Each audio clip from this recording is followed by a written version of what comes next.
In this video, I will go over a couple of practical ways that you can raise capital as a startup.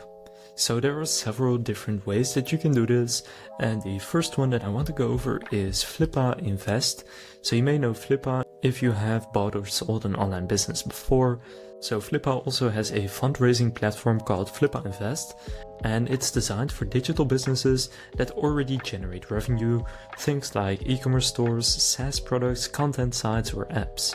So here's how the process works with Flippa Invest. You just want to go and apply. I'll leave a link to them down in the description, which will take you to this page. Then they will do the screening, so it checks if your business qualifies, usually looking for consistent revenue and growth potential. Then if approved, they create a page for your raise and match you with interested investors. Then investors who want in can access your financials and documents, and you manage conversations in a secure deal room. And then you have legal and closing. So Flippa partners with seed legals to handle contracts, cap tables, and terms like safes or convertible notes. And finally you have funding and reporting. So once investors commit, the money is transferred and you continue running the business with growth capital. Now, typical raises on Flippa Invest are between $50,000 and $1 million, so it's good for small to mid-sized rounds when you already have traction. Now, other ways to raise capital is, for example, through Dealmaker, which is another website or business that helps you raise capital. You can see they have different offering types from IPO and beyond. So they have Regulation CF, Regulation A and Regulation D. And this is for larger rounds. So for example, Regulation A allows you to raise up to $75 million. Regulation CF up to $5 million. This is marketed to general public, lower barrier to entry and simplified disclosure requirements. Then Regulation A is their most popular one, with audited financials required and raised from retail and accredited investors. And Regulation D has Form D filing automation, automated compliance documentation, general solicitation support, accredited investor verification, and no limit.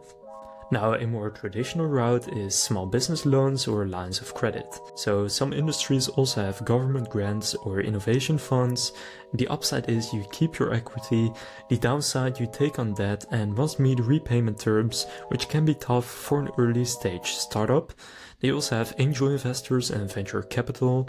So one of the best known companies that funds and invests in startups is Y Combinator. If you can get into this is probably the best option. So you can see some of the companies they have invested in include Reddit, DoorDash, Airbnb, Stripe, Deal, Instacart, and a bunch of other huge businesses now, but when they invested in them they were still startups. So you can also apply to YC, and this is also for larger rounds and for businesses that already have some kind of an MVP. So how do you pick the right path for you?